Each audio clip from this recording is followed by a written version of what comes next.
নাঙ্গলকোটে জামায়াতে ইসলামীর একটি নির্বাচনী মহিলা সমাবেশ অনুষ্ঠিত হয়েছিল। সানবিট সব দিবে সামাল। সানবিট ম্যাজিক প্রেস ডিশওয়াশিং এর মাথা ঘোরানো সলিউশন। কুমিল্লা প্রতিনিধি ইলিয়াস হোসেনের পাঠানো ভিডিও ফুটেজে বিস্তারিত দেখুন। বাংলাদেশ জামায়াতে ইসলামী কুমিল্লার নাঙ্গলকোটের বাঙ্গড্ডা ইউনিয়নের আয়োজনে নির্বাচনী মহিলা সমাবেশ শনিবার সকালে বাঙ্গড্ডা বাদশা মিয়া স্কুল অ্যান্ড কলেজ মাঠে অনুষ্ঠিত হয়েছে। বাঙ্গড্ডা ইউনিয়ন আমির দেলর হোসেনের সভাপতিত্বে সমাবেশে প্রধান অতিথির বক্তব্য রাখেন জামায়াতে ইসলামী মনোনীত কুমিল্লা 10 আসনে দাঁড়িপাল্লা প্রতীকের প্রার্থী ছাত্র শিবির সাবেক কেন্দ্রীয় সভাপতি মাওলানা মোহাম্মদ ইয়াসিন আরাফাত।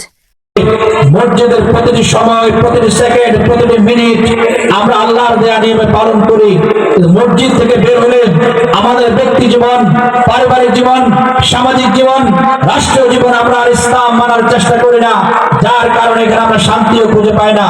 সম্মানিত মা এবং বোনেরা, এই জন্য এখানে আপনাদের গুরুত্বপূর্ণ কর্তব্য এবং করণীয় রয়েছে।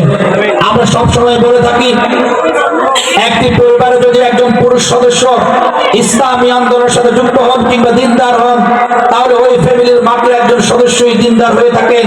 কিন্তু একটা ফ্যামিলির মধ্যে যদি আমার মা কিংবা বোন যদি মাত্র একজন সদস্যই দিনদার হয়ে থাকেন, ইসলামী আন্দোলনের কর্মী হয়ে থাকেন, ইসলামী আন্দোলনের সাথে সম্পৃক্ত হয়ে থাকেন, তাহলে ওই মা কিংবা বোন গোটা ফ্যামিলির বাকি সদস্যদেরকেও দিনদার বানিয়ে ছাড়েন। পুরুষ এবং নারীর মধ্যে পার্থক্য এখানে। এই জন্য দার্শনিক নেপোলিয়ন বলেছিলেন, তোমরা আমাকে একজন শিক্ষিত মা দাও, আমি তোমাদেরকে একটি শিক্ষিত জাতি উপহার দেব।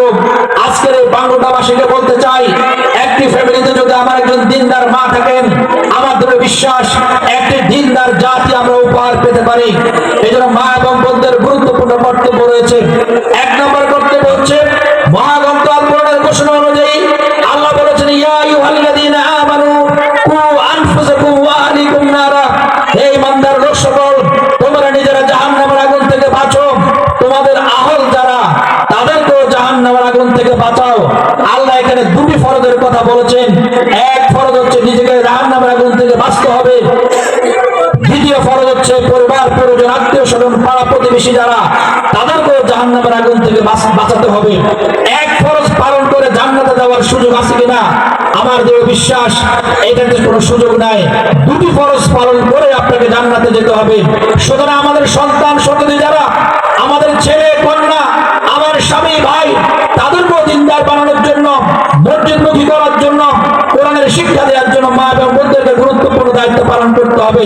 সম্মানিত মা এবং বোনেরা, আজকে আপনারা লক্ষ্য করবেন, ছেলে মায়ের কথা শোনে না, কন্যা সন্তানরা পিতা মাতার কথা উপেক্ষা করে বাড়ি থেকে ছেড়ে চলে যায়। এর মূল কারণ হচ্ছে আমরা আমাদের সন্তানদেরকে ডাক্তার বানাচ্ছি, ইঞ্জিনিয়ার বানাচ্ছি, উকিল, ব্যারিস্টার বানাচ্ছি, তাদেরকে দিনদার বানাচ্ছি না। আপনার সন্তানকে ডাক্তার বানাতে কোনো আপত্তি নাই। প্রধান বক্তা ছিলেন বিশিষ্ট ইসলামিক বক্তা মাওলানা আ.ন.ম মাইনুদ্দিন সিরাজি। ইউনিয়ন সাংস্কৃতিক বিভাগ সভাপতি নাজমুল হাসান মোল্লার সঞ্চালনায় বিশেষ অতিথির বক্তব্য রাখেন নাঙ্গলকোট উপজেলা নায়েবে আমির মাওলানা ইউসুফ আলী। আমি আপনাদেরকে উদাত্ত আহ্বান জানাবো, এখন থেকে নির্বাচনের আগ পর্যন্ত আপনারা কমপক্ষে আপনার প্রতিজন যদি প্রতিদিন 10 জনের নিকট দাঁড়িপাল্লার আহ্বান পৌঁছান, দাঁড়িপাল্লা ভোট প্রদান করার জন্য যে আহ্বান পৌঁছান, ইনশাআল্লাহ আমরা এই বাংলাটায় ইনশাআল্লাহ বন্ধের একক প্রচেষ্টায় আমরা দাঁড়িপাল্লার বিজয় ছিনিয়ে আনতে পারবো। মহান রব আমাদের কষ্টের ফসল হিসেবে আমাদের ইয়াসিন আরাফাত ভাইকে জাতীয় সংসদে প্রেরণ করা সক্ষম হবে। সুতরাং আমি আহ্বান করব, কোনো ভয় নাই, কোনো সহকারী সেক্রেটারি আব্দুল মালিক মোল্লা, উপজেলা শ্রমিক কল্যাণ সভাপতি মাওলানা ওমর ফারুক মিয়াজি। এ সময় উপস্থিত ছিলেন কুমিল্লা মহানগর শ্রমিক নেতা নজরুল ইসলাম সেলিম, উপজেলা শ্রমিক কল্যাণ সহ সভাপতি মোসাদ্দেক হোসেন, জামায়াত নেতা মোতালেব হোসেন রিপন মোল্লা, সাবেক মেম্বার মাওলানা ইউনুস, রফিকুল ইসলাম, 3 নং ওয়ার্ড সভাপতি আব্দুল মোতালেব, জামায়াত নেতা মাওলানা ইসরাফিল, যুব বিভাগ সভাপতি তোফাইল আহমেদ অপু, সাধারণ সম্পাদক আলামিন, সাংস্কৃতিক বিভাগ সাধারণ সম্পাদক এরশাদুল্লাহ সোহেল, ব্যবসায়ী বিভাগ সভাপতি নজরুল ইসলাম রাসেল প্রমুখ। ASP news desk.